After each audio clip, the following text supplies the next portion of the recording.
തെറ്റല്ലെന്നാണ് അവര് പറഞ്ഞത്. ഉദ്യോഗസ്ഥൻ പറഞ്ഞ തെറ്റല്ലെന്നാണ് പറഞ്ഞത്. എന്താ ഉറക്കം വരുന്നു. എന്തുകൊണ്ടാണ് പറഞ്ഞത് എനിക്കറിയത്തില്ല.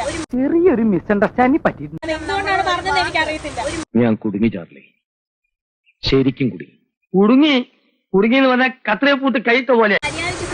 മര്യാദയ്ക്ക് സംസാരിച്ചിട്ടില്ല. നീ എങ്ങനെ പറഞ്ഞോടാ? ആ ഒരു വാക്കാണ് നമ്മൾ ജനമായി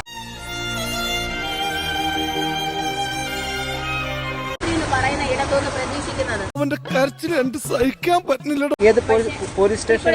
ഇവിടുത്താണ് ചങ്ങനാശ്ശേരി.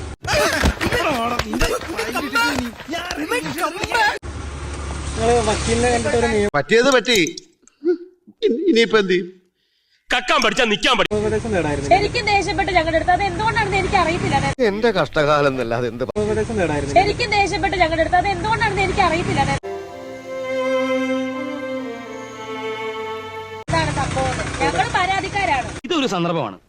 മേലേക്കിടയിലും താഴേക്കിടയിലും എനിക്ക് എന്ത് സ്വാധീനമുണ്ടെന്ന് തെളിയിക്കാൻ കിട്ടിയ ഒരു സന്ദർഭം. ഇത് ഞാൻ ഉപയോഗിക്കും. പക്ഷെ ഞങ്ങൾ ദേഷ്യപ്പെട്ട എന്തിനാന്ന് ഞങ്ങൾ ഒരു തമാശ തമാശ. മനുഷ്യൻ ഭ്രാന്തായിരിക്കുമ്പോഴാണ് അവന്റെ ഒരു തമാശ. എല്ലാവർക്കും കയറി ഇറങ്ങാൻ ഞാൻ ഒരുത്തണ്ടല്ലോ. പക്ഷെ ഞങ്ങൾ ദേഷ്യപ്പെട്ട എന്തിനാന്ന് ഞങ്ങൾ என்ன சொல்லும் பிரதர், எல்லா குடும்பத்தில இருக்கே அந்த மாதிரி புறம்போக்கு. പറഞ്ഞതുപോലെ ചെയ്യാവൂ. കൂടുതൽ കോൺട്രിബ്യൂട്ട് ചെയ്യാൻ പോയി. ഇനി ഇവിടെ നിന്ന് അഴിവണ്ടാവാ, നമുക്ക് അങ്ങോട്ട് മാറിയിക്കാം. എനിക്കൊരല്പം ധൃതിയുണ്ട്. ഇപ്പൊ ഓഫീസിൽ അന്വേഷിക്കുന്നുണ്ടാവും. വരട്ടെ.